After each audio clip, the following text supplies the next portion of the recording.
তো hello guys, কেমন আছো তোমরা সবাই? আশা করি ভালো আছো। সকালবেলা উঠেই আমি মুখ টুক ধুয়ে এসে চলে আসলাম ঘরটা ঝাঁট দিতে। ঘরটা ঝাঁট দিলাম ভালো করে, ঝাঁটটা দিয়ে চলে আসলাম ঘরটা মুছতে। ভালো করে মুছে টুছে নিয়ে চলে গেছিলাম ব্রাশ করতে। তো ব্রাশটা ভালো করে করে টুরে নিয়ে চলে গেছিলাম বিছানাটা গুছিয়ে নিতে। তো বিছানা হচ্ছানা কমপ্লিট, তো চলে গেছিলাম খেতে।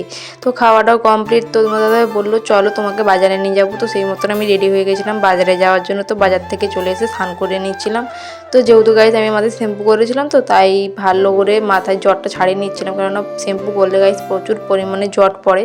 তো সেইভাবে জট ছাড়িয়ে নিচ্ছিলাম। জট ছাড়িয়ে টাড়িয়ে নিয়ে যেহেতু প্রতিদিনই গাইস দেখাই তোমাদেরকে যে আমি ক্রিম মাখছি, তো গাইস আমার ক্রিমটা না শেষ হয়ে গেছে। তো সেইভাবে আমি খুলে ভালো করে মেখে নিচ্ছিলাম। তো গাইস দেখো, হ্যাঁ এখানে তোমার দাদাভাই ডাকছে আমাকে, যেহেতু ওই ঘরে ও, ওই ঘরে আমি ভিডিও করছিলাম, তো সেভাবে ডাকছিল।